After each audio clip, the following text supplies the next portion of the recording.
हाँ तो भाई इस पर्टिकुलर लेक्चर में अपन ये जितने एक्ट्स हैं ये देख लेंगे। ठीक है। मैं रेगुलेटिंग एक्ट से लेकर हम लोग 1858 तक वाला जो एक्ट आएगा वहाँ तक हम लोग इसमें देख लेंगे। ठीक है। हर एग्जाम में सवाल आता है, पढ़ लोगे तो अच्छी बात, नहीं पढ़ोगे तो कहीं और से पढ़ लोगे और क्या। ये तो बस ये है कि एक जगह है तो मैं भी पढ़ा ही देता हूँ। ठीक है। थोड़ा सा बैकग्राउंड हम लोग समझ लेंगे फिर एक्ट समझ लेंगे। ओके। सबसे पहले इसमें आएगा हमारा रेगुलेटिंग एक्ट 1773।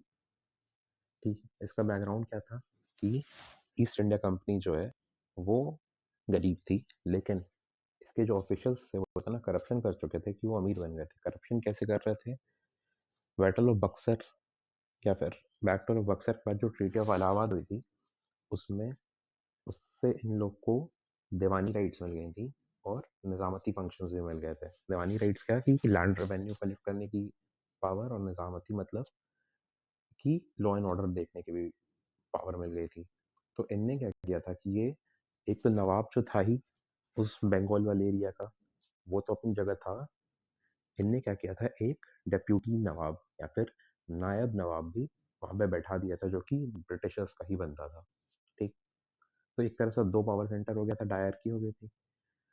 तो जो नायब नवाब था वो ब्रिटिशर्स के इशारों पे चलता था, और इसलिए एक तरह से वो ब्रिटिशर्स बन गए थे यहाँ पे किंग मेकर, और वो उसके बिहाफ पे खूब करप्शन करते थे और खूब पैसे कमाते थे। मतलब बहुत ही ज़्यादा इतने पैसे कमाते थे कि यहाँ से जो ईआईसी के ऑफिशियल्स होते थे वो जब वापस जाते थे अपने देश, अपने ब्रिटेन वापस जाते थे, तो वहाँ के लोग उनसे इतना जेलस होते थे और उसी पैसे की पावर से वो ब्रिटिश पार्लियामेंट का हिस्सा बन जाते थे। तो ब्रिटिश पार्लियामेंट में जब ऐसे ही बात उठी कि भाई ये लोग तो, और फिर बीच में क्या हुआ था कि ईआईसी ने बोला था कि भाई हमारे पास पैसे नहीं है, हमको लोन चाहिए। ब्रिटिश पार्लियामेंट में लोगों को ये तो पता था कि भाई ये सब कमा बहुत ज़्यादा रहे हैं, और लोन की जो ये लोग मांग कर रहे हैं ये बहुत ही नाजायज़ है। तो ब्रिटिश पार्लियामेंट में दो ग्रुप बन गए। एक ग्रुप तो ये बन गया कि जो चाहता था कि अच्छा ठीक है भाई इनको लोन दे दो, और दूसरा ग्रुप था कि बोलते बोलते थे कि ये इतना ज़्यादा करप्शन कर रहे हैं तो एक इनको गवर्नमेंट कंपनी बना दो, जैसे ये प्राइवेट कंपनी थी ना ईस्ट इंडिया कंपनी।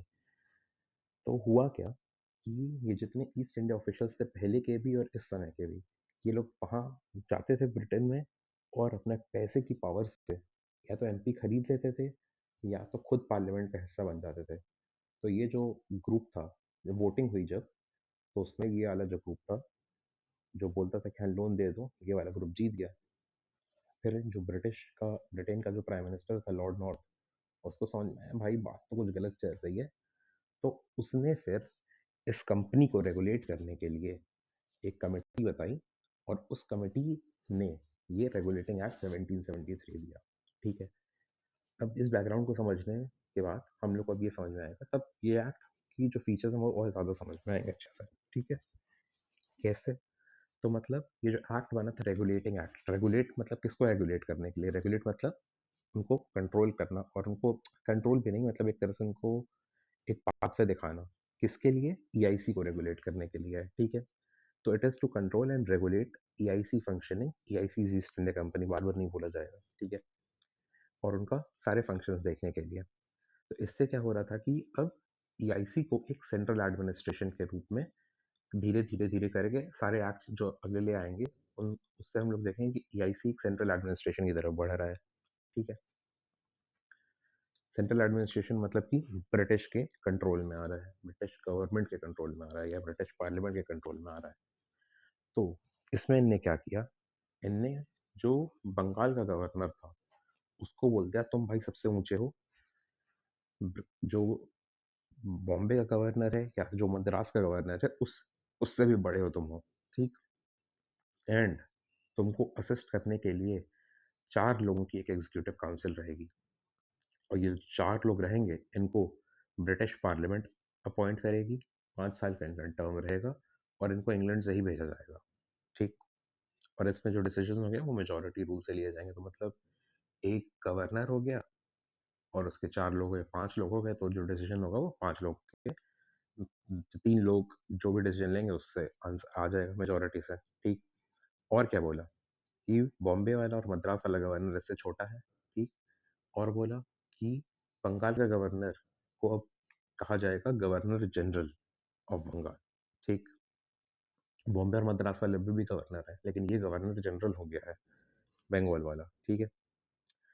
इनने और क्या चीज़ की, इनने बोला कि एक सुप्रीम कोर्ट स्टैब्लिश कर दी जाएगी, ठीक है, कैलकटा में, जिसमें एक चीफ जस्टिस रहेगा और 3 अलग-अलग जज रहेंगे। इसमें सारे ओरिजिनल जुरिसडिक्शन मतलब उसके खुद के जुरिसडिक्शंस और एपलेट मतलब जो छोटी कोर्ट से उठ-उठ के मामले आएँगे, वो सारे उनके पास आएँगे, ठीक। फिर जो कोर्ट ऑफ डायरेक्टर्स थे, कोर्ट ऑफ डायरेक्टर्स कौन होते हैं? जो इस कंपनी को एस्टैब्लिश करने में हेल्प किए थे या फिर जो इसकी एक तरह से पैसे देकर जो इसकी मेंबरशिप लिए थे, जो इनके शेयर होल्डर्स जो थे, कोर्ट ऑफ डायरेक्टर्स थे। तो इनका क्या काम था? इनको बोला गया भाई तुम्हारा ही काम है कि ईस्ट इंडिया कंपनी का जो भी काम-धंधा है इंडिया में, वो तुमको ब्रिटिश गवर्नमेंट को रिपोर्ट करना है, ठीक है? ब्रिटिश गवर्नमेंट कैसे आ गई? 1688 में एक ग्लोरियस रेवोल्यूशन हुआ था। उसके पहले वहाँ पे सिर्फ राजावाही व्यवस्था थी कि मोनार्की थी। 1688 में ग्लोरियस रेवोल्यूशन हुआ तो वहाँ पे एक ब्रिटिश पार्लियामेंट की स्थापना हुई। एक तरह से फिर कॉन्स्टिट्यूशनल मोनार्की कॉन्स्टिट्यूशन बना फिर कॉन्स्टिट्यूशनल मोनार्की की शुरुआत हो गई। तो फिर वहाँ से ब्रिटिश गवर्नमेंट की शुरुआत हो गई, ठीक है? और इस रेगुलेटिंग एक्ट में सबसे इम्पोर्टेंट क्या था कि वही ईस्ट इंडिया के ऑफिशियल्स इतना करप्शन कर रहे थे ना, उसी को तो कंट्रोल करना था। तो उसके लिए जो ईस्ट इंडिया कंपनी के जो सिविल सर्वेंट्स थे, उनको स्ट्रिक्टली बोला गया कि भाई कोई गिफ्ट नहीं लेना है, किसी से कोई ब्राइब नहीं लेनी है, कोई प्राइवेट ट्रेड्स में नहीं पड़ना है लोगों के साथ।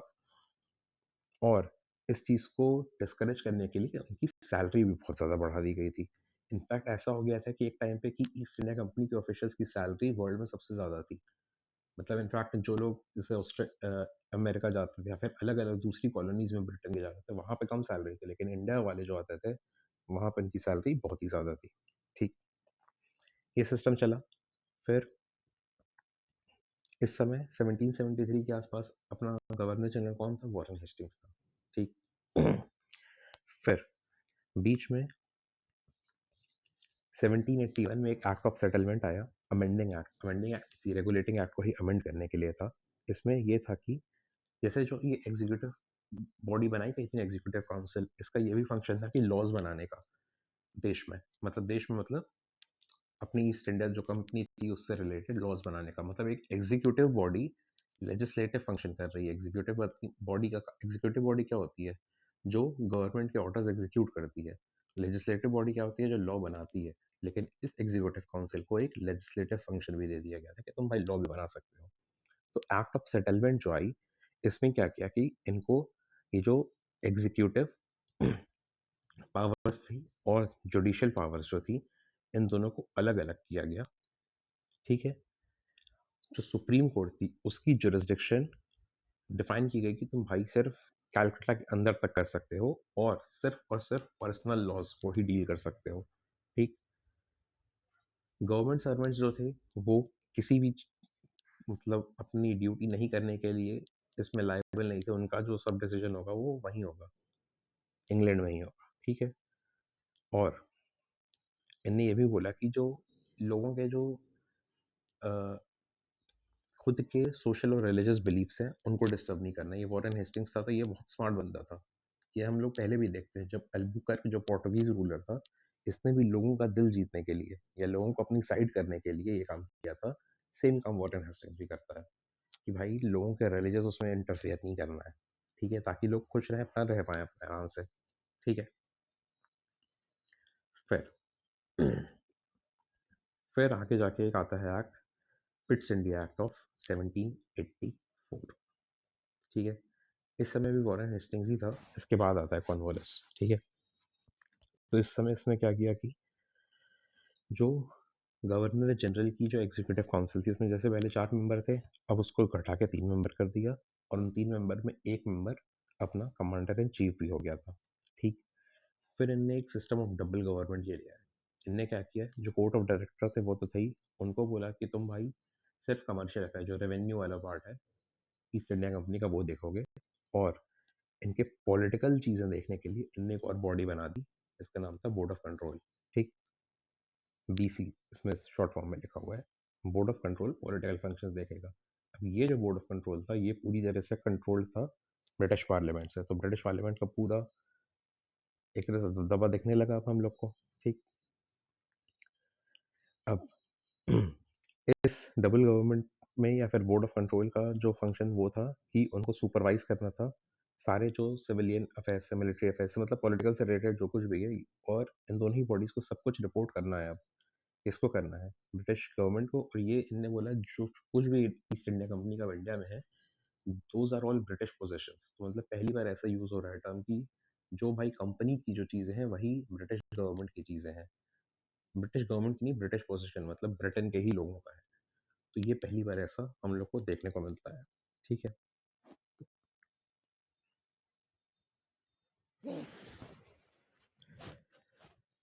फिर लॉर्ड कॉर्नवालिस अपना ये बन गया था गवर्नर जनरल वॉरेन हेस्टिंग्स के बाद। लॉर्ड कॉर्नवालिस कैसा आदमी था? ये भाई जो अमेरिकन इंडिपेंडेंस में भी वहाँ पे भी ये लीडर बन के गया था, वहाँ से पिट कर आया था, तो बड़ा एक्सपीरियंस बंदा था, लात खा के आ चुका था ये। तो भाई ये जब यहाँ पे वापस आया, इसको जब इंडिया में भेजा गया, पावरफुल मतलब पैसे वाला बंदा था, तो पैसे के पावर यूज करके यहाँ भी फिर गवर्नर जनरल बन के आ गया ये। यहाँ पे इसने सबसे पहले तो एक काम किया कि इसने बोला कि जो बंदा भी गवर्नर जनरल ऑफ बंगाल रहेगा, वही बंदा कमांडर इन चीफ भी रहेगा। तो इसने दोनों पोजीशंस को मर्ज करवा दिया। ठीक, फिर इसने बोला कि गवर्नर जनरल का जो डिसीजन रहेगा, वो डिसीजन अपना एग्जीक्यूटिव काउंसिल का जो भी डिसीजन रहेगा, गवर्नर जनरल उस डिसीजन को ओवरराइड कर सकता है, उसके पास वीटो पावर रहेगी। ठीक है, तो इससे एक बहुत ही मतलब ड्रास्टिक पावर आ गई ना इसके हाथ में। मतलब हो सकता है जो 3 लोग हैं गवर्नर जनरल की काउंसिल में, वो मेजॉरिटी से कुछ और बोल रहे हैं, लेकिन गवर्नर जनरल के पास अब वीटो की पावर इसमें आ गई, एक्ट ऑफ 1786 से। ठीक, इसके बाद से अब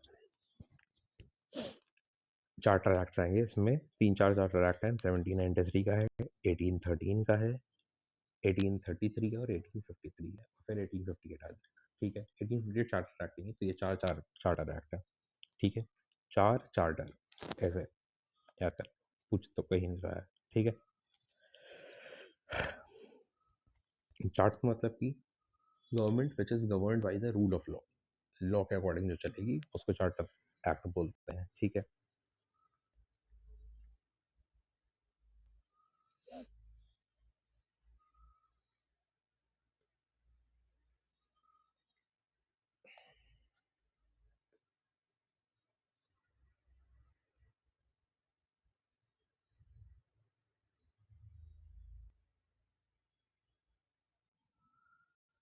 इस एक्ट में क्या था? इसमें ईस्ट इंडिया कंपनी को बोला गया कि तुमको भाई ब्रिटिश गवर्नमेंट को 5 लाख रुपए देने पड़ेंगे सालाना। सालाना मतलब एनुअली, हर साल। ठीक है, अपने सारे नेसेसरी एक्सपेंसेस जो हैं, या फिर इंटरेस्ट, डिविडेंड, शेयर जो भी हैं, वो सब देने के बाद 5 लाख रुपए तुमको ब्रिटिश गवर्नमेंट को देने पड़ेंगे। सोचो, वॉर इंडेमनिटी के धीरे धीरे कंट्रोल ले रहे हैं, 50-50 लाख ले रहे हैं, है ना? और सिर्फ इन मतलब कंपनी गवर्नमेंट सिर्फ 5 ही लाख रुपए मांग रही है।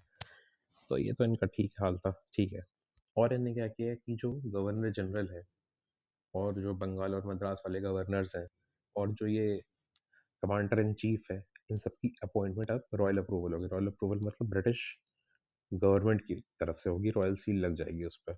ठीक है, और इनने क्या किया कि ईस्ट इंडिया कंपनी के जो सीनियर ऑफिशियल्स थे, उनको इंडिया छोड़ने से वो डिबार्ड थे। अगर उन्होंने इंडिया छोड़े तो मतलब एक तरह से रेजिग्नेशन माना जाएगा उनका। क्यों? क्योंकि अब धीरे धीरे कंट्रोल जब आ रहा था, तो लोग धीरे धीरे आना भी नहीं चाह रहे थे, तो इसलिए अब उनको जबरदस्ती भेजा जा रहा था यहाँ पर।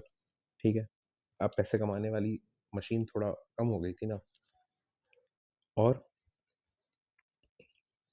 इनने क्या किया था कि ये जो अब रेवेन्यू वाला जो फंक्शन था, वो जुडिशरी फंक्शन से अलग कर दिया था। इससे क्या हो गया? पैसे कमाने की मशीन कम हो गई।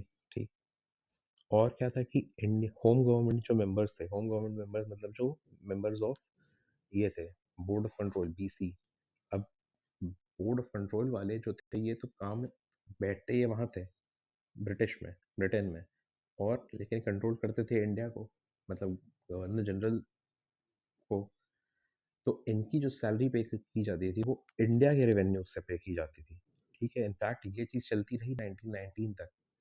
और जो बोर्ड ऑफ कंट्रोल के जो मेंबर्स थे वो पहले वाला जो एक्ट था उसमें था कि इनको एक प्राइवेट काउंसिल बनाई जाएगी, उससे अपॉइंट किया जाएगा, लेकिन उसको और डिस्कार्ड कर दिया गया इस एक्ट में और बोला गया कि राजा जिस मर्जी को चाहे उसको वो उस काउंसिल में बैठा सकता है। तो यहाँ से एक तरह से ड्रेन ऑफ वेल्थ की भी शुरुआत तो हो चुकी थी, मतलब ये एक तरह से ऑफिशियल तरीका हो गया।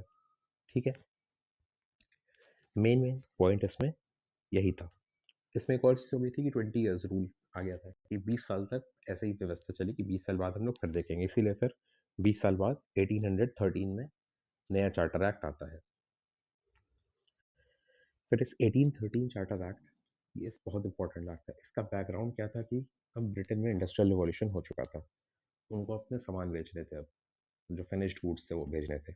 1793 वाले में एक और चीज़ क्या हुई थी कि एक लाइसेंस सिस्टम की भी चीज़ शुरू हुई थी, लाइसेंस व्यवस्था, कंट्री ट्रेड। ये था कि ईआईसी के ऑफिशियल्स को अगर इंडिया में ट्रेड करना है या फिर ब्रिटेन से किसी को इंडिया में ट्रेड करना है तो एक उनको कंट्री ट्रेड लेना पड़ेगा, लाइसेंस लेना पड़ेगा, जिसके लिए पैसे पे करने पड़ते थे। और अगर चाइना से भी ट्रेड करना है तो भी पैसे देने पड़ेंगे, ओपीएम से व्यापार करना है अगर चाइना से। ठीक है, तो 1813 एक्ट में वही ब्रिटिश, जब इंडस्ट्रियल रिवॉल्यूशन हो गया वहाँ पे, तो अब बहुत सारे लोग आ गए, बहुत सारी कंपनीज खुल गई, बहुत सारे फैक्ट्रीज खुल गए, उनको अब अपने व्यापार करना है भाई। तो फिर उन लोगों ने राजा से बोला, अपनी एक लॉबी बनाई, राजा से बोला, राजा के पास तो पावर थी। फिर राजा ने क्या किया, ये ईस्ट इंडिया कंपनी की जो मोनोपोली थी वो ख़त्म करी, सिर्फ दो चीज़ को छोड़कर, एक चाय में और दूसरी चाइना से व्यापार में। ठीक है, चाय क्योंकि अभी अभी तो वो लोग वहाँ उस नॉर्थ ईस्ट वाले एरिया में पहुँचे हैं, है ना। अभी तो असम बर्मा वाला भी काम पूरा नहीं हुआ है इनका, नेपाल वाला काम भी पूरा नहीं हुआ, अभी वहाँ पे पहुँचे हैं, वहाँ पे लोग एक्सप्लोर करना शुरू किए हैं चाय के बागानों को, तो वहाँ पे उनको प्रॉफिट देखना भी शुरू हुआ है, तो इसलिए उसको छोड़ दिया। और चाइना से इनका व्यापार अच्छा था, ओपीएम ये खूब बेचे थे, वहाँ के लोगों को खूब नशा करवा रहे हैं, तो एक वहाँ पे व्यापार अच्छा चल रहा है, तो इन दोनों चीज़ों को छोड़कर ईआईसी की मोनोपोली हर जगह बंद कर दी गई। ठीक है, और क्या किया, वही 20 साल वाला रूल इन फिर ले आए कि अब इन्होंने बोला कि जो ब्रिटिश पोजेशंस हैं वो 20 साल तक रहेंगे और रेवेन्यू जो आएगा वो ब्रिटिश गवर्नमेंट को आएगा। ठीक है, जो बोर्ड ऑफ कंट्रोल की पावर्स थी वो और बढ़ा दी गई, ऑब्वियसली बढ़ाई जाएगी। ठीक, ईस्ट इंडिया कंपनी के जो कमर्शियल ट्रांजैक्शन से रेवेन्यू आ रहा है, मतलब जो ट्रेडिंग से रेवेन्यू आ रहे हैं उसको, और जो उनका जो ग्राउंड पे जो रेवेन्यू है, जो मतलब लैंड रेवेन्यू वहाँ इंडिया से आ रहा है या फिर कुछ भी ट्रेडिंग के अलावा से जो रेवेन्यू आ रहा है, उन चीज़ों को अलग कर दिया गया। ठीक, 10.5% का डिविडेंड सोचो ईआईसी के शेयर होल्डर्स को इंडिया के रेवेन्यू पे मिलेगा, कितनी बड़ी बात है। मतलब इकोनॉमी की अगर समझे तो फिर समझ में आएगा कितनी बड़ी बात है ये। ठीक है, नेक्स्ट, 1 लाख रुपए, मतलब अब धीरे धीरे इन लोग को ये समझ में आ रहा है कि इंडिया को एंग्लिसाइज करना पड़ेगा। मतलब मैकॉले की बाद में एक स्टेटमेंट आती है कि इंडिया को इतना हम इंग्लिश घुसा देंगे इनके अंदर कि इंडिया अगले 1000 साल तक भूल जाएगी कि ये है कौन, खुद को पहचान ही नहीं पाएंगे, जो कि आज हो भी गया है काफ़ी हद तक, धीरे धीरे अब रिवाइवल हो रहा है। लेकिन मैकॉले की बात कहीं हद तक सच हो गई है, वो in English talk in English वाला हिसाब किताब तो हो ही गया है ना। मैंने भी लिखा तो इंग्लिश में, ये भले बोल रहा हूँ हिंदी में, बोलने को तो इंग्लिश में भी बोल ही सकता हूँ, लेकिन क्या करें, अंग्रेजी माध्यम से पढ़े नहीं है ना भाई, है ना। तो वही एंग्लिसाइज करने के लिए 1 लाख रुपए इनने बोला कि ये साइंस इंग्लिश और ये सब पढ़ाने के लिए 1 लाख रुपए, मात्र 1 लाख रुपए इन लोगों को दिया गया ईस्ट इंडिया कंपनी को। और बोला गया कि ये जो मद्रास, बॉम्बे और बंगाल में जो काउंसिल है, इनको अब रेगुलेट करेगी ब्रिटिश पार्लियामेंट। ठीक है, इनकी काउंसिल जैसे एग्जीक्यूटिव काउंसिल बनी थी गवर्नर जनरल बंगाल की, वैसे ही इन लोग की भी खुद खुद की एक काउंसिल थी, उसको अब रेगुलेट करेगी ब्रिटिश पार्लियामेंट, ये भी बोल दिया गया। ठीक। फिर मिशनरीज जो थे, इनका भी एक लॉबी थी, इनको भी अब जाके फैलाना था इंडिया में अपना क्रिश्चियनिटी। इनकी भी एक लॉबी थी, इनको भी बोल दिया गया हाँ भाई, अलाउ कर दिया गया, हाँ भाई ना जाओ और करो। ब्रिटिश के अब लोग थे, उनको व्यापार भी करना था, और अब उनको इंडिया में अपॉर्चुनिटी भी दिख रही थी क्योंकि चाय के बागान खुल गए थे, है ना। रेलवेज आने वाली थी धीरे धीरे, ये सब अब, क्योंकि इंडस्ट्रियल रिवॉल्यूशन और चीज़ें विजनरी लोग को दिखने लगती हैं, तो अब इन लोग ने भी बोला कि भाई हम लोग को अब इंडिया में जाके सेटल होना है भाई। इन लोग को भी अलाउ किया गया, इनकी भी लॉबी को कुछ कुछ मिल गया। ठीक। लोकल गवर्नमेंट जो थी, अब धीरे धीरे जब रेवेन्यू के सोर्स इन लोगों को दिखने लगे, तो जो लोकल गवर्नमेंट थी वहाँ पे भी ब्रिटिशर्स तो घुस ही चुके थे, उनको भी अब चीज़ों पर टैक्स लगाने की पावर दे दी गई। ठीक है। जो लोग टैक्स नहीं दे रहे उनको पनिश करने की पावर दे दी गई, वहाँ से भी वो पैसा हट रहे हैं। ठीक। और वेस्टर्न एजुकेशन तो फैलाने की बात हो ही चुकी थी। ये था अपना charter act of 1813। Next act आता है हमारा चार्टर एक्ट ऑफ 1833। ब्रिटेन में इलेक्शन हुआ, कंजर्वेटिव पार्टी की जगह लिबरल पार्टी आ गई थी पावर में। इंडस्ट्रियल रिवॉल्यूशन इस समय पीक पे था। ठीक है। बोर्ड ऑफ कंट्रोल का जो प्रेसिडेंट था, उसको बना दिया गया मिनिस्टर ऑफ इंडियन अफेयर्स। यही मिनिस्टर ऑफ इंडियन अफेयर्स बाद में जाके बनता है जो सेक्रेटरी ऑफ स्टेट वाली जो पोजीशन थी, वही यही पोजीशन थी। इससे ये होने से क्या हो गया, एक फॉर्मल रिलेशन स्टैब्लिश हो गया था इंडियन गवर्नमेंट में और जो ब्रिटिश गवर्नमेंट थी। इंडियन गवर्नमेंट कैसे, क्योंकि अब गवर्नर जनरल ऑफ जो बंगाल था, उसको बोल दिया कि भाई तुम गवर्नर जनरल ऑफ बंगाल नहीं हो, तुम गवर्नर जनरल ऑफ इंडिया हो। ऐसा क्यों हो गया, क्योंकि ये टाइम देखो 1833 का है। अब तक बंगाल इनके हाथ में है। ठीक है। एंग्लो मराठा वॉर हो चुकी है, तो मराठा वाला रीजन इनके हाथ में है। एंग्लो मैसूर वॉर हो चुकी है, मैसूर वाला रीजन इनके हाथ में है। हैदराबाद में वो हो ही चुका है अपना सब्सिडियरी अलायंस, कर्नाटक में सब्सिडियरी अलायंस हो ही चुका है। ठीक है। नेपाल कवर्ड ही है इनके पास, असम बर्मा कवर्ड ही है अपने पास। तो एक तरह से पूरा east area, south area, Deccan वाला एरिया, सब कुछ इनके हाथ में है। और ये अपना दिल्ली तो कवर्ड ही है, क्योंकि अवध वाला एरिया इनके पास कवर्ड है, वो पहले ही कवर हो चुका था। तो अब सिर्फ नॉर्थ वेस्ट बच रहा है। तो इतना पोर्शन जब इंडिया का इनके हाथ में है, तो ऑब्वियसली ये खुद को बोलेंगे ना, अब गवर्नर जनरल ऑफ बंगाल तक क्यों सीमित रहे, अब हम भाई गवर्नर जनरल ऑफ इंडिया हैं। तो एक काम ये कर दिया गया, इस गवर्नर जनरल ऑफ इंडिया के पास हर तरह की पावर, जितनी तुम सोच सकते सारी पावर्स मिल गई। और एक बहुत ज़बरदस्त पावर जो इसको दी गई, वो पहले जो हम लोग रेगुलेटिंग एक्ट में पढ़े थे कि एग्जीक्यूटिव काउंसिल के पास लॉ मेकिंग पावर आ गई थी। तो एग्जीक्यूटिव बॉडी खुद लॉ बना रही है, खुद ही उसको इम्प्लीमेंट भी कर रही है। वो हटा के लॉ मेकिंग की सारी पावर अब दे दी गई गवर्नर जनरल ऑफ इंडिया को, तुम बनाओ बाई लॉ। तो अब यहाँ पे पॉलिटी में हम लोग पढ़ते हैं सेपरेशन ऑफ फंक्शंस या सेपरेशन ऑफ पावर्स, वहाँ से इसकी शुरुआत एक तरह से, शुरुआत तो नहीं मतलब वो चीज़ इम्प्लीमेंट होते हुए दिख रही है। एग्जीक्यूटिव काउंसिल अब जो है वो अपना एग्जीक्यूट करती रहेगी, इम्प्लीमेंट करेगी, और लॉ बनाएंगे अपने गवर्नर जनरल भाई साहब। ठीक है। पूरे पूरे इंडिया के लिए बनाएंगे। तो इससे क्या होगा कि जो गवर्नर मद्रास का है और बॉम्बे का है, उसकी लेजिस्लेटिव पावर्स छीन ली गई, और अब सिर्फ सारी की सारी लेजिस्लेटिव पावर्स इसके हाथ में आ गई है, गवर्नर जनरल ऑफ इंडिया के हाथ में। ठीक है। और क्या किया गया कि जो गवर्नर जनरल ऑफ इंडिया है, उसकी जो एग्जीक्यूटिव काउंसिल थी, रेगुलेटिंग एक्ट में 4 मेंबर थे, फिर इसमें उसको 3 कर दिया गया था। अब फिर इसमें एक मेंबर ऐड कर दिया गया, चौथा मेंबर, जो एक था लॉ मेंबर।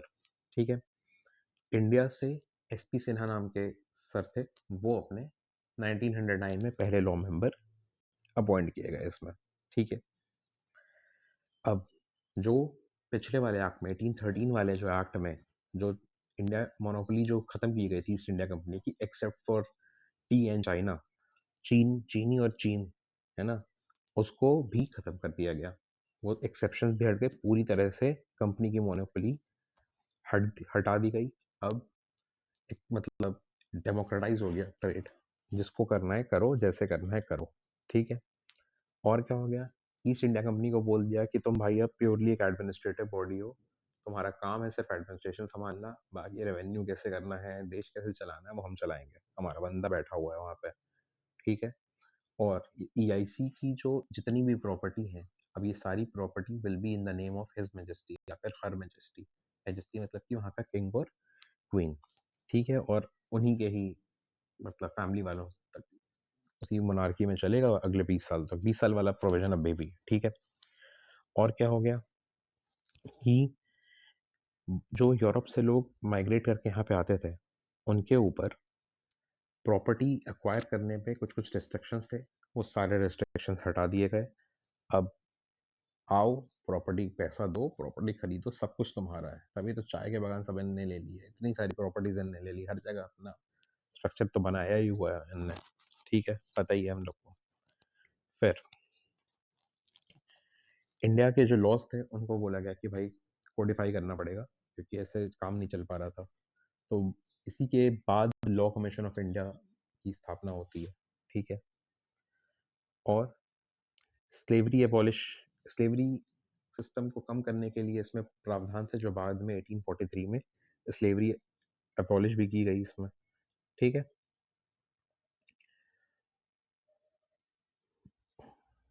और ये था कि ये कहा गया था कि अब ईस्ट इंडिया कंपनी के अंदर पहले इंडियंस एम्प्लॉय नहीं किए जाते थे, मतलब इंडियंस को नौकरी नहीं दी जाती थी। बोला कि वैसा नहीं है, इंडियंस को भी नौकरी मिल सकती है। लेकिन बाद में ये प्रोविजन को खत्म कर दिया गया था जब कोर्ट ऑफ डायरेक्टर्स ने आपत्ति जताई। क्यों जताई? क्योंकि उनके अंदर वो था, सुपीरियोरिटी वाली फीलिंग थी।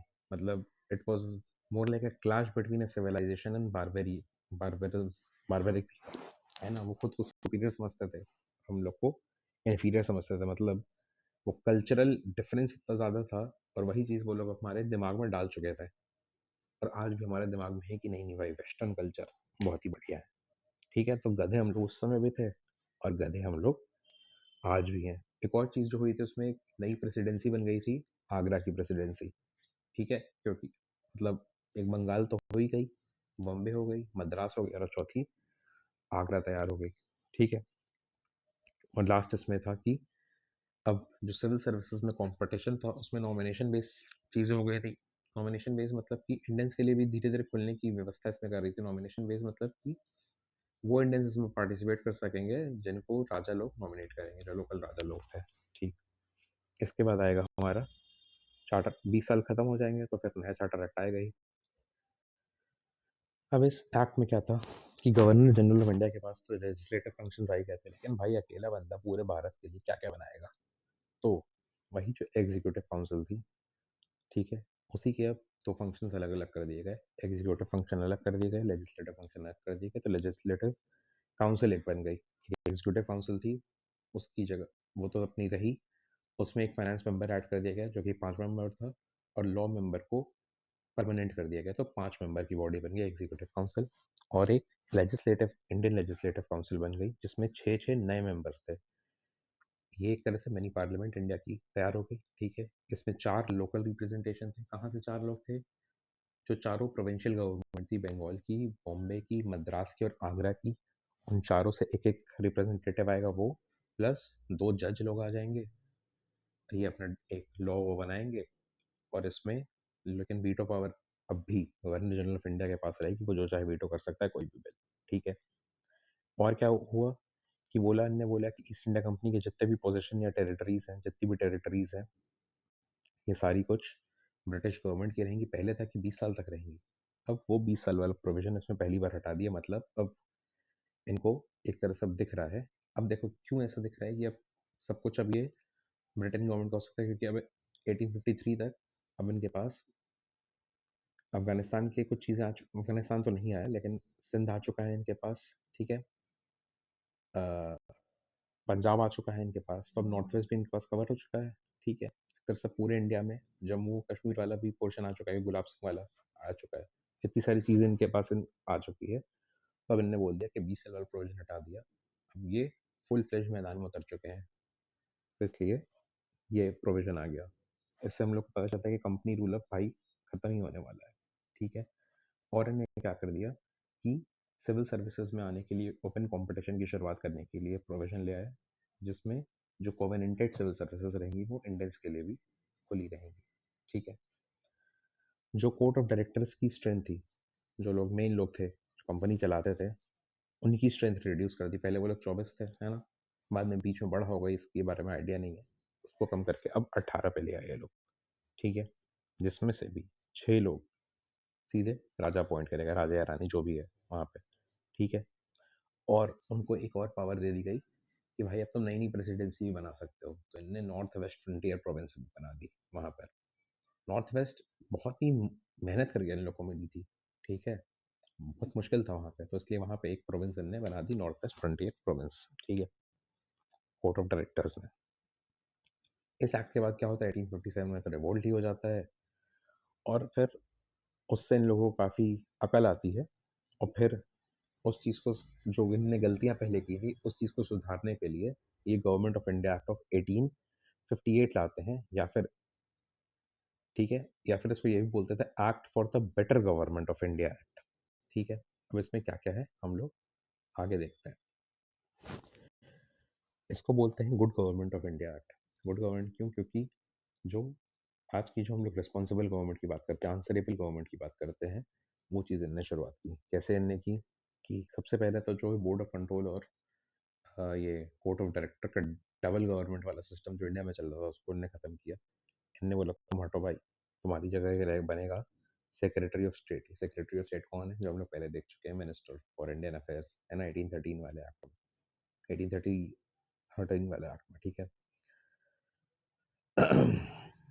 बोला कि तुम बेटा मेन आदमी हो, तुमको 15 लोगों की काउंसिल दी जाएगी, ठीक है? तुम्हारा ही काम है अब भारत को चलाना, और तुम राजा या रानी के नाम के बिहाफ पे चलाओगे देश, ठीक है? तुम सेक्रेटरी ऑफ स्टेट हो। पहला सेक्रेटरी ऑफ स्टेट बना लॉर्ड स्टैनले, ठीक है? गवर्नर जनरल ऑफ इंडिया को बोला कि तुम भाई गवर्नर जनरल ऑफ इंडिया तो हो, वो तो ठीक है, बट तुम हमारे, मतलब ब्रिटिश गवर्नमेंट के डायरेक्ट रिप्रेजेंटेटिव ऑफ इंडिया में, डायरेक्ट रिप्रेजेंटेटिव हो इंडिया में, तो तुमको वाइस रॉय भी बोला जाएगा। तो सेविंग बंदा वाइस रॉय भी कहलाएगा अब से। तो पहला वाइस रॉय कौन बनता है? लॉर्ड कैनिंग, ठीक है? डलहौजी के बाद लॉर्ड कैनिंग बना था, तो लॉर्ड कैनिंग उस समय था, he became the first viceroy of India, ठीक है? सेक्रेटरी ऑफ स्टेट को कंप्लीट अथॉरिटी एंड कंट्रोल दे दिया गया इंडियन एडमिनिस्ट्रेशन पे, and he became responsible to the British parliament. मतलब जो काम करना है ब्रिटिश पार्लियामेंट को बताना है, सब रिपोर्ट रिपोर्ट तैयार करके उनको देनी है, ठीक है? उसकी जो काउंसिल थी, it was capable of suing anyone in England, as well as अगर वो कुछ खराब करेंगे तो वो इंग्लैंड में जाके सू भी हो सकते थे, ठीक है? जो 15 लोग थे उसमें 8 लोग तो क्राउन ही अपॉइंट करता था, ठीक है? 7 को उस समय जो कोर्ट ऑफ डायरेक्टर्स थे उनसे मंगवा लिया गया था कि भाई तुम भी बता दो, ताकि उनकी पावर तो थी ना उनके पास, ताकि उनकी पावर्स कुछ-कुछ बनी रहे, उनको भी तो खुश करना था, ऐसे थोड़ी ना सारी पावर्स लेके इकट्ठे भगा देंगे, ठीक है? मेन यही था। तो इसमें ऐसा कोई सब्सटैंशियल चेंज नहीं आया, मेन चेंज यही आया था कि सेक्रेटरी ऑफ स्टेट और वाइसरॉय वाला सिस्टम बन गया था। ये एक्ट जस्ट 1857 के बाद बना था, तो एक तरह से झटका था इन लोग के लिए, तो थोड़ा-सा अब इनको रिग्रुप करने में समय लगेगा ना। इसके बाद से यहाँ से ये लाएँगे काउंसिल एक्ट्स। 1861 में काउंसिल एक्ट लाएँगे, 1892 में लाएँगे, 1909 में लाएँगे, ठीक है? ये 3 फिर काउंसिल एक्ट्स आएँगे। ये हम लोग इंडियन नेशनल मूवमेंट जब पढ़ेंगे, तो हम लोग वहाँ देखेंगे। यहाँ से शुरुआत किस चीज़ की होगी? डिसेंट्रलाइज़ेशन।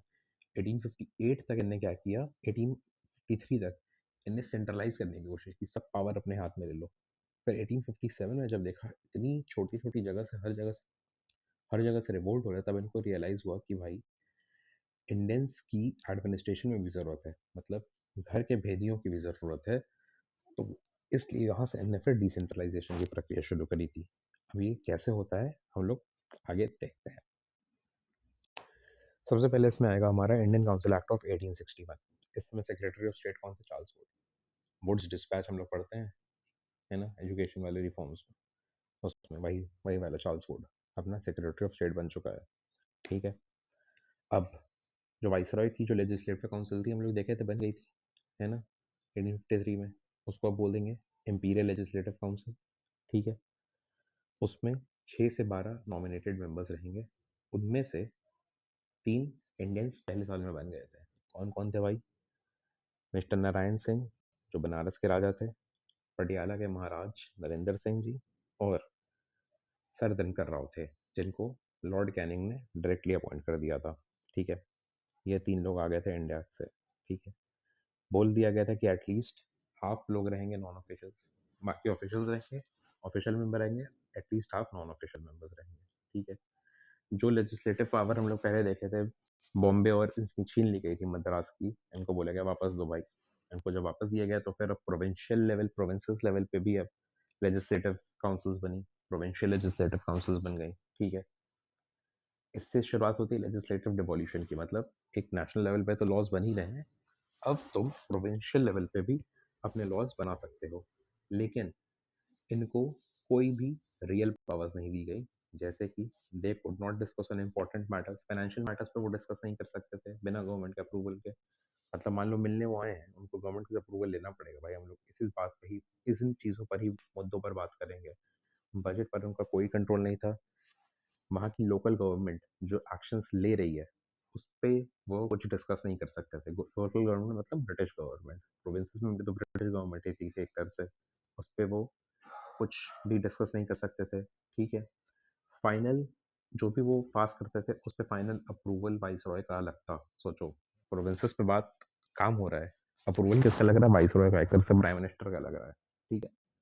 और जो भी इंडियंस उसमें एसोसिएटेड थे वो सारे ही ए राजा महाराजा, है ना, मतलब ये बड़े बड़े लोग ही थे। ठीक है। कोई भी ऐसा ऐसा नहीं था कि लोकल आदमी, छोटा आदमी उठकर बन रहा हो। तो एक तरह से एकदम फार्स एक्ट था। इसमें एक दो चीज़ें और थी। एक चीज़ थी कि ये पोर्टफोलियो सिस्टम था, लॉर्ड कैनिंग ले आया था, जो आज का कैबिनेट सिस्टम होता है कि तुम भाई फाइनेंस संभालो, तुम एक्सटर्नल अफेयर्स संभालो, तुम डिफेंस संभालो, वो वाला सिस्टम इसमें शुरू हो गया था। ठीक है।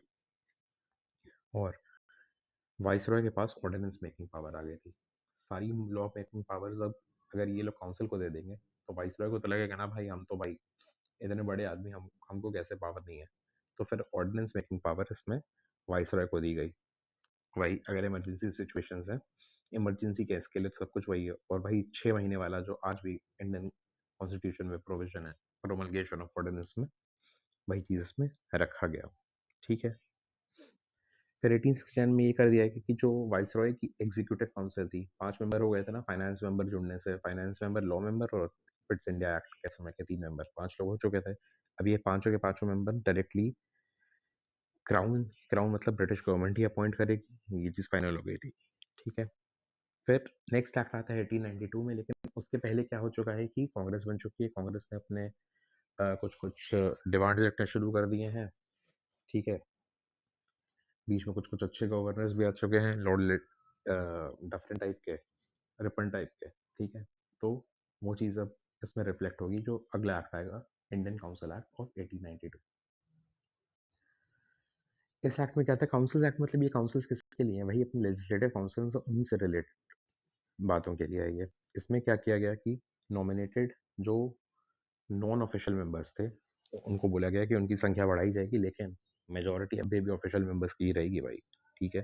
इंपीरियल लेजिस्लेटिव काउंसिल जो है, ठीक है, उसमें अपॉइंटमेंट जो होगी वो वाइस रॉय से होगी। किसके रिकमेंडेशन पे होगी? प्रोविंशियल लेजिस्लेटिव काउंसिल जो होंगी वो रिकमेंड करेंगी, और बंगाल का चैम्बर ऑफ कॉमर्स होगा वो रिकमेंड करेगा। ठीक है। प्रोविंशियल लेजिस्लेटिव काउंसिल्स में जो वहाँ के लोकल गवर्नर्स है, मतलब बंगाल के जो, अरे हाँ, बंगाल का जो गवर्नर है या बॉम्बे का जो गवर्नर है, मद्रास का जो गवर्नर है, उस वो रिकमेंड करेंगे, वो अपॉइंट करेंगे।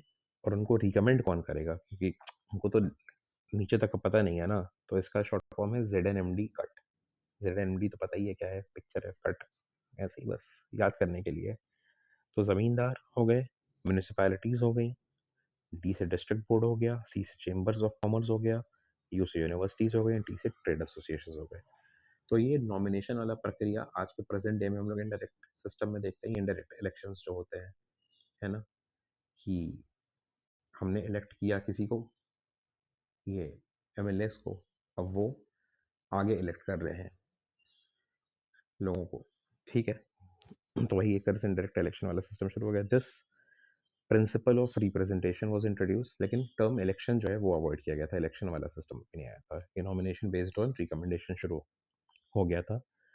इसमें लेजिस्लेटिव काउंसिल की कुछ कुछ पावर्स बढ़ाई गई, जैसे वो पहले बजट को डिस्कस भी नहीं कर सकते थे, फाइनेंशियल मैटर्स को, अब वो कर सकते हैं, लेकिन वोट नहीं कर सकते। ऐसा नहीं कि हाँ खराब खराब खराब फिर वोट करके उसको खारिज कर दिया ना, सिर्फ डिस्कस कर लो भाई, जो गाली देनी है कर लो, वोट ही नहीं कर सकते, डिसीजन तो वही बना रहेगा। और एग्जीक्यूटिव से सवाल भी कर सकते थे, जैसे आज जो होता है कि executive is responsible, parliamentary system का बेसिस ही यही है ना, executive body is responsible to the legislative.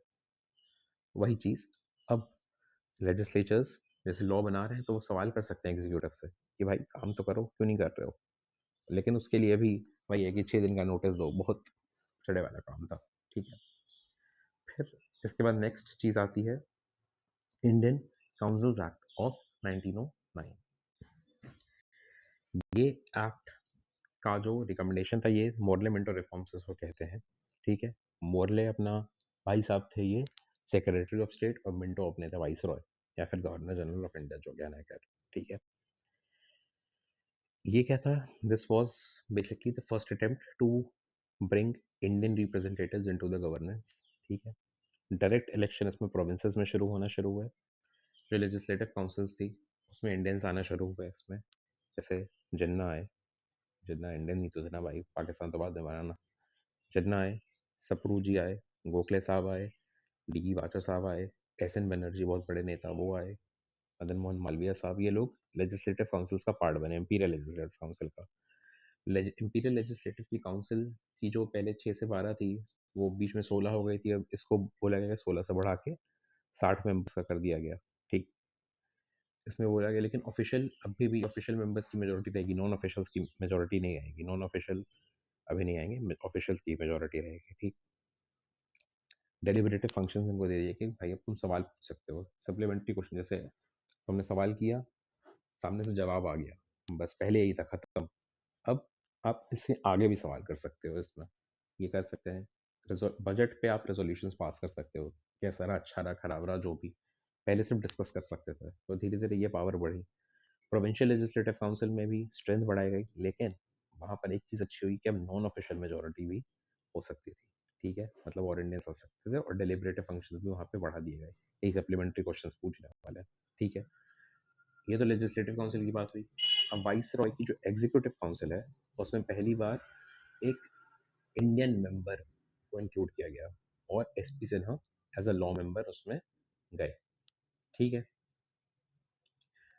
In fact जो सेक्रेटरी ऑफ स्टेट जो लंदन में था, उसमें भी पहली बार 2 इंडियंस का नॉमिनेशन हो गया था। एक थे अपने एस एच बिलग्रानी साहब, और दूसरे थे के जी गुप्ता साहब। ठीक है, और इन जो काउंसिल्स थी, इसमें कुछ लोगों का अलग से कोटा लग गया था, या फिर उनका रिप्रेजेंटेशन का सिस्टम तैयार हो गया था। इसका शॉर्ट फॉर्म है जेड कप। इनमें क्या था, ज़मींदार्स को मिलेगी, पैसे वाले लोग हैं ना, चेंबर्स ऑफ कॉमर्स को मिलेगी, पैसे वाले लोग हैं, यूनिवर्सिटीज़ को मिलेगी, बुद्धिजीवी लोग हैं, वो यूथ को कंट्रोल कर रहे हैं, और प्रेसिडेंसी कॉरपोरेशन, प्रेसिडेंसी की जो कॉरपोरेशन, पैसा पैसा पैसा ही बोलता है बाबा। ठीक है, और इस एक्ट के आने के ठीक पहले मुस्लिम डेप्यूटेशन लेड बाई आगा खान शायद, ये लोग गए थे उनसे मिलने, मिंटो साहब से, और इनने बड़ी अब तकलीफ अपनी सुनाई थी, तो इसलिए इनने यहाँ से कम्युनल इलेक्टोरेट की शुरुआत की थी। कम्युनल इलेक्टोरेट क्या होता है कि मान लो मच्छरों की कम्युनिटी है, तो मच्छर ही मच्छर को इलेक्ट करेंगे, है ना। टाइगर की कम्युनिटी, टाइगर ही टाइगर को इलेक्ट करेगा। वैसे ही इनने बोला कि मुस्लिम्स जो हैं, मुस्लिम वोटर ही रहेगा, और जो खड़े होंगे इलेक्शन में वो भी मुस्लिम से रहेंगे, मुस्लिम ही मुस्लिम को वोट करेंगे, बाकी कोई किसी को वोट नहीं करेगा। ठीक है, तो ये इनको इसलिए मिंटो को साहब को बोला जाता है फादर ऑफ कम्युनल इलेक्टोरेट। ठीक है, डायरेक्ट इलेक्शन की शुरुआत हुई, मुस्लिम लीग बीच में बन गई थी 1906 में। ठीक है, कम्युनल रिप्रेजेंटेशन शुरू हो गया, कम्युनलिज्म एक तरह से फैलाया जाना शुरू हो गया। ठीक है, मुस्लिम वोटर्स की जो इनकम क्वालिफिकेशन थी, मतलब वोट देने के लिए भी you have to be qualified उस समय, तो हिंदू वोटर्स की जो क्वालिफिकेशन थी वो बहुत ज़्यादा थी, इनकी इनकम क्वालिफिकेशन उस समय कम रखी गई। ठीक है, अब डिवाइड एंड रूल करना था ना, तो किसी तरह से तो कुछ डिवाइड करना पड़ेगा हिंदूज और मुस्लिम्स को, इसलिए इनने ये सब चीज़ें शुरू करी। ठीक है, मेनली यही था इस एक्ट में, सबसे इम्पोर्टेंट पॉइंट तो यही था, कम्युनलिज्म का जो शुरुआत इनने कर दी थी एक तरह से एकदम डंके की चोट पर। ठीक है, फिर क्या हुआ कि ऑगस्ट डिक्लेरेशन आया 1917 में, उसमें ब्रिटिश गवर्नमेंट का ऑब्जेक्टिव था कि धीरे धीरे हम लोग अब रिस्पॉन्सिबल गवर्नमेंट की तरफ बढ़ेंगे, ठीक है, but it will be as a part of the British government, British empire, ठीक है। प्रोविंसेस अब ऑटोनॉमी की डिमांड कर रहे थे कि भाई हमको पावर्स दो। प्रोविंसेस मतलब ये Bengal, Bombay, Madras, Agra, for north west frontier, तो ये अब ऑटोनॉमी की डिमांड कर रहे थे। बैकग्राउंड में ये सब शुरू होने लगा था, ठीक है, डिवीजन ऑफ पावर्स, ये सब बातें शुरू होने लगी थी। अब ये सब चीज़ें हम लोग इसमें देखेंगे, नेक्स्ट एक्ट जो आएगा government of India act of 1919, देखते हैं क्या होता है इसमें। तो ये वाला जो एक्ट था, it was based on Montagu Chelmsford reforms. Montagu भाई साहब कौन थे? सेक्रेटरी ऑफ स्टेट थे। चेल्मसफोर्ड कौन था? अपना इंडिया का वाइसरॉय था, गवर्नर जनरल था, ठीक है। इसमें क्या था कि इनने बोला रिस्पॉन्सिबल गवर्नमेंट लाएंगे, लेकिन सेंटर पे नहीं लाएंगे भाई, है ना, प्रोविंसेस पे लाएंगे, ठीक है। It was based on Narendra Mandal, जो चेंबर ऑफ प्रोविंसेस था, प्रिंसेस था, उसमें उसके भी कुछ कुछ इनमें रिकमेंडेशन ने एक्सेप्ट किया था, ठीक है। इसका सबसे इंपॉर्टेंट फीचर जो था वो था बाई कैमरलिज्म। ये है बाई कैमरलिज्म, मतलब कि जो लेजिस्लेटिव काउंसिल है, अब इसको दो पार्ट में डिवाइड कर देंगे। एक अपर हाउस बन जाएगा, एक लोअर हाउस बन जाएगा, जैसे ब्रिटेन में था। अपर हाउस बाद में जाकर आज की राज्यसभा बनी, लोअर हाउस आज का लोकसभा बनी, ठीक है, 1954 में। इसमें क्या था कि जो मेजोरिटी ऑफ मेंबर्स रहेंगे, they will be chosen by direct election. पहली बार डायरेक्ट इलेक्शन का यूज हुआ, और डायरेक्ट इलेक्शन हो रहा है मतलब वोटिंग होगी। वोट दे कौन सकता है? उसके लिए जो क्राइटेरिया था, that was based on three things: PET, property जिसके पास ज़्यादा हो, एजुकेशन जिसके पास ज़्यादा हो, और टैक्स ज़्यादा दे सकता है, मतलब वही पैसा, ठीक है। उन ये तो ऐसे डायरेक्ट इलेक्शन से चीज़ें इलेक्ट होंगी, ठीक है। अपर हाउस की जो टर्म थी वो 5 साल की थी, है ना। आज राज्यसभा कितनी, मतलब राज्यसभा के मेंबर्स का जो टर्म होता है वो 6 साल का होता है, क्योंकि राज्यसभा तो मतलब परमानेंट बॉडी है ना। लेकिन उस समय ऐसा क्या कहा गया कि अपर हाउस की 5 साल की रहेगी, टर्म रहेगी, और लोअर हाउस की 3 साल की रहेगी। लोअर हाउस की आज 5 साल की है, सबको ही पता है। नहीं पता है तो भाई थोड़ा जाग जाओ, और क्या, ठीक है। वेमेन को भी लिमिटेड राइट दी गई वोट करने की, मतलब it was just as a showmanship की, मतलब दिखाने के लिए था। वुमेन को पहली बार वोटिंग राइट्स किस कंट्री में मिली थी? एक फैक्ट ऐसे याद करने के लिए, वो थी न्यूजीलैंड, ठीक है। फिर इसमें डिवीजन ऑफ पावर किया गया, एंड डायरकी प्रोविंसेस में लाई गई। डायरकी का टर्म हम लोग कब पढ़े थे? उस समय देखे थे जब हम लोग मॉडर्न इंडिया पढ़ रहे थे, जब बंगाल में नायब और नायब नवाब बन गए, नवाब और नायब नवाब बन गए थे, डेप्यूटी नवाब, ठीक है। उसी तरह की कुछ कुछ प्रोविंसेस में व्यवस्था लाई गई कि दो तरह के दो पावर सेंटर्स रहेंगे, ठीक है। डिवीजन ऑफ पावर किया गया, एक सेंट्रलिस्ट रहेगी, एक प्रोविंशियलिस्ट रहेगी। उसमें भी प्रोविंशियलिस्ट में भी दो सब्जेक्ट्स रहेंगे, एक रहेंगे ट्रांसफर्ड सब्जेक्ट, एक रहेंगे रिजर्व सब्जेक्ट। रिजर्व सब्जेक्ट इसके लिए रिजर्व रहेंगे जिसमें से गवर्नर और उसकी एग्जीक्यूटिव काउंसिल लॉ बना सकती है, उसके लिए कोई, और वो किसी को रिस्पॉन्सिबल नहीं है, ठीक है। ट्रांसफर्ड सब्जेक्ट वो है जो प्रोविंसेस को ट्रांसफर कर दिए जाएंगे, कुछ कुछ चीज़ें, छोटी मोटी चीज़ें प्रोविंसेस को ट्रांसफर कर दी जाएंगी इसमें, ठीक है, जैसे education, health, local government, industries, ये सब, ठीक है। बहुत ऐसी कोई बड़ी बात नहीं है इसमें, ठीक है। पहली बार एक इंडियन को किसी प्रोविंस का गवर्नर बनाया गया, कौन बना? एसपी सिन्हा साहब बने, बिहार के। एसपी सिन्हा कौन थे? जो लॉ मेंबर बनाए गए थे पहली बार, ठीक है। ये काम हो गया। और क्या हुआ कि सेंटर और प्रोविंसेस के बीच में सब्जेक्ट से डिमार्केशन हो गया, तुम भाई इन चीज़ों में बनाओगे, हम इन चीज़ों में बनाएंगे, तो एक सेंट्रलाइज सिस्टम की तरफ, सेंट्रलाइज यूनिटरी फीचर अपने को देखने लगा, ठीक है। जो सेपरेट इलेक्टोरेट जो मुस्लिम्स के लिए 1909 में आ गया था, वो अब ईसाई के लिए भी आ गया। ईसाई मतलब सिर्फ क्रिश्चियंस नहीं, उसमें ESAI, ठीक है।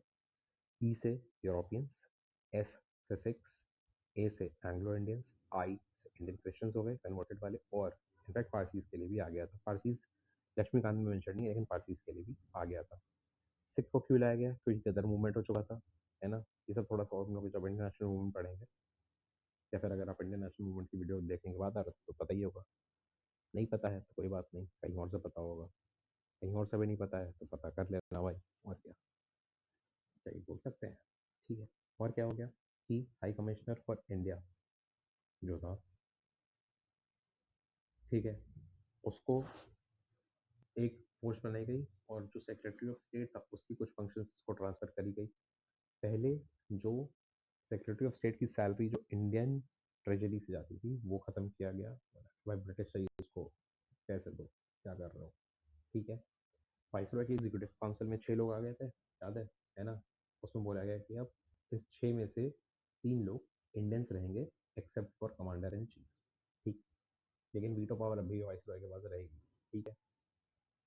प्रोविंशियल सिविल सर्विसेज बनाई गई, मतलब सर्विस कमीशन बनाए गए सिविल सर्विसेज में। ठीक है। और बोला गया कि एक स्टैट्यूटरी कमीशन 10 साल बाद आएगी और वो देखेगी।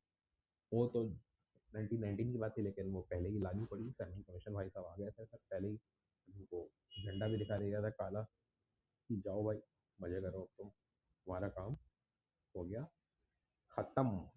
ठीक है। तो सेंट्रल लेजिस्लेचर के पास एक तरह से प्रैक्टिकली कोई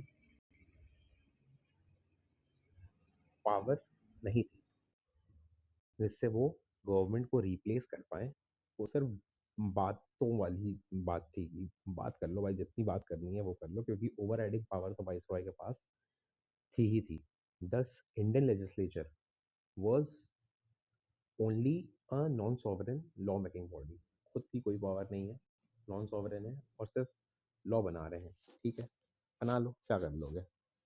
यही था उनका कहना। आगे इसके बाद जो नेक्स्ट एक्ट आता है वो आता है गवर्नमेंट ऑफ इंडिया एक्ट 1935। अब बैकग्राउंड में बहुत सारी चीज़ें हो चुकी हैं भाई, गांधी मार्च वगैरह हो चुके हैं, गांधी जी एकदम सीन में फुल फ्लेज आ चुके हैं। ठीक है। गांधी जी जेल भी जा चुके हैं। ठीक है। 35 है, मतलब मेन ये कराची कांग्रेस भी हो चुका है, भगत सिंह की डेथ भी हो चुकी है, बहुत कुछ हो चुका है।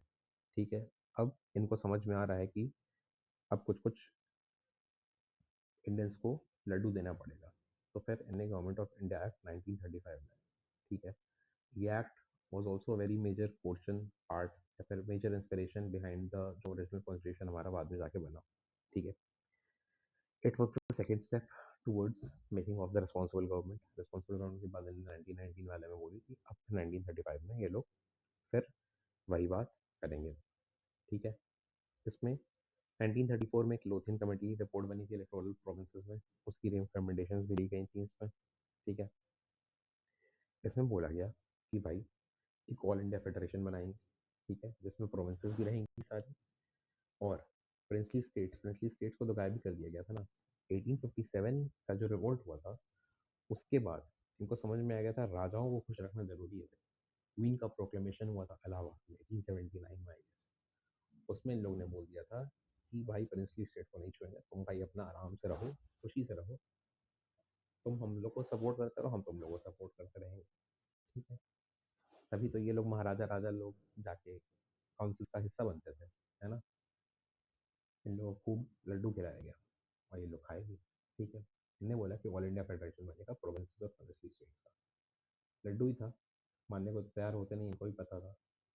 और ये चीज़ कभी एक्चुअल में बन भी नहीं पाई क्योंकि प्रिंसली स्टेट्स कभी आए नहीं। 5 से ज़्यादा प्रिंसली स्टेट्स थे भाई उस समय इंडिया में, सबको कैसे कन्विंस करोगे? ठीक है।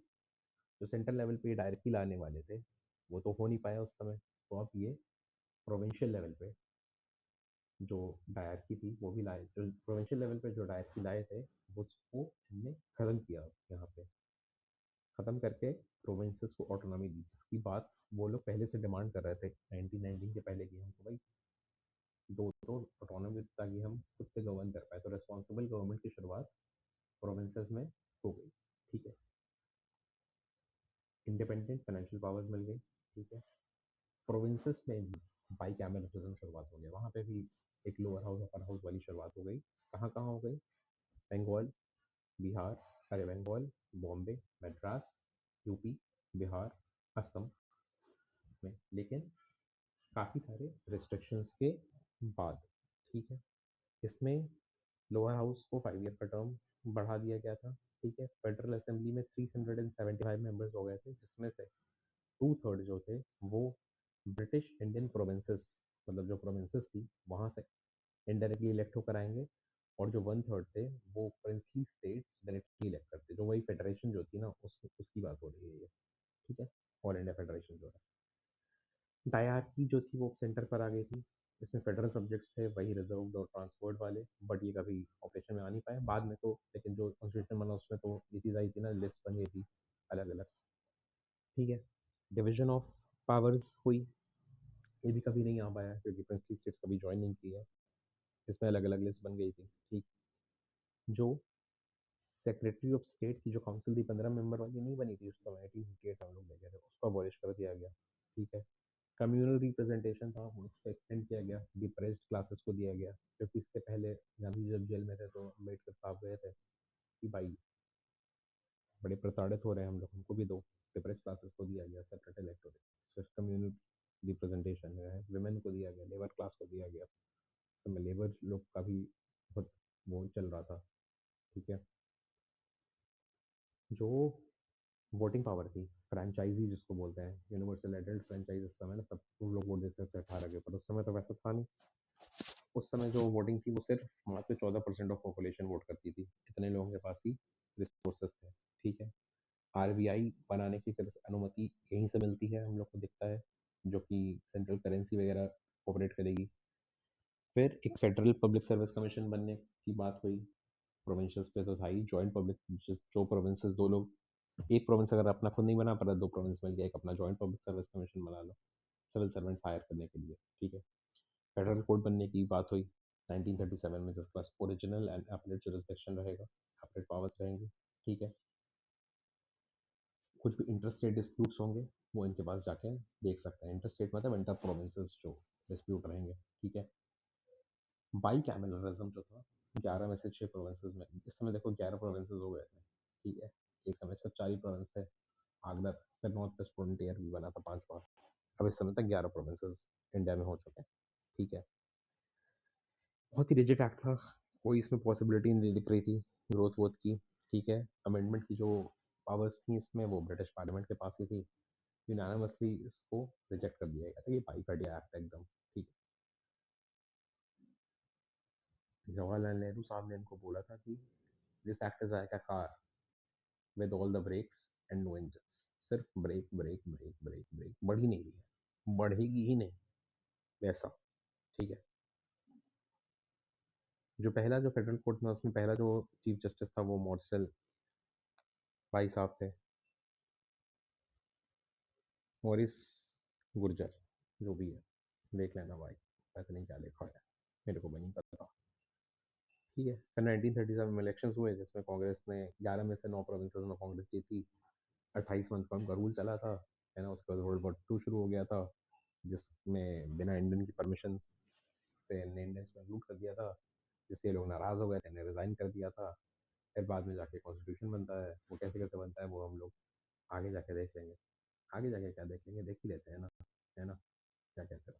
ठीक है, कैबिनेट मिशन जब आया, ठीक है, कैबिनेट मिशन का प्लान था कि 389 मेंबर्स रहेंगे, 296 में से ब्रिटिश प्रोविंसेस में से रहेंगे, 93 मेंबर्स प्रिंसली स्टेट से रहेंगे।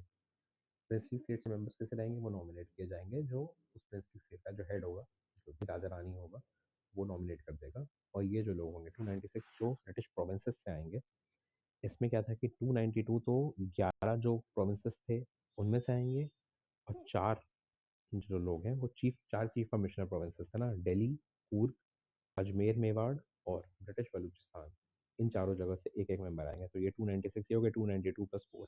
ठीक है, इस 296 ब्रिटिश प्रोविंसेस जो जब सब कुछ फाइनल हुआ तो देखा गया कि 208 इसमें इंडियन नेशनल कांग्रेस के लोग हैं, 73 मुस्लिम लीग के लोग हैं, और 15 जो हैं ये और अलग अलग जगहों से हैं। ठीक है, और इन सीट्स में मुस्लिम्स भी थे, सिख्स भी थे, और बाकी जनरल लोग तो थे ही। और जो वोटिंग वाला सिस्टम था वो वही था, proportional representation by single transferable vote वाला सिस्टम से हुआ था। लेकिन जब पहली जो मीटिंग हुई उसमें सिर्फ 211 लोग पार्टिसिपेट किए, और डॉक्टर सतीदानंद सिन्हा जो थे वही ओल्डेस्ट थे, वो एक तरह से टेम्प्रेरी प्रेसिडेंट पहले बने अपने। ठीक है, फिर धीरे धीरे करके लोग जुड़े, तो फिर बाद में 299 मेंबर्स हो गए थे, जिसमें 299 लोग ब्रिटिश प्रोविंसेस के थे, 70 मेंबर्स प्रिंसली स्टेट्स के इसमें आ गए थे। ठीक है, इनने फिर बाद में इलेक्ट किया राजेंद्र प्रसाद साहब को, वाइस प्रेसिडेंट 2 लोग थे इसमें, HC मुखर्जी और PT कृष्णमाचारी। सेक्रेटरी कौन सा इसका बना था? HVRIN अंकर, कॉन्स्टिट्यूएंट असेंबली जो होती है हमारी, ठीक है। इसके बाद इंडियन इंडिपेंडेंस एक्ट 1947 आएगा। तो सब ठीक है, ऐसे ही भाई इतना ही है मेनली। पढ़ लो, मजे करो। कुछ ना समझ में आए तो बताना, देखते हैं क्या कर सकते हैं। इंग्लिश में जाएगा तो इंग्लिश में बता देना, बोल दूंगा भाई इंग्लिश। ऐसा ही है बात है। ठीक है, पॉलिटी वाले बच्चे भी देख लेना, हिस्ट्री वाले बच्चे भी देख लेना। और क्या, बस विभिन्न खा रहा है भाई, पढ़ लो। और क्या, यहाँ से सवाल आने ही आना है। ठीक है भाई, ओके, बाय बाय।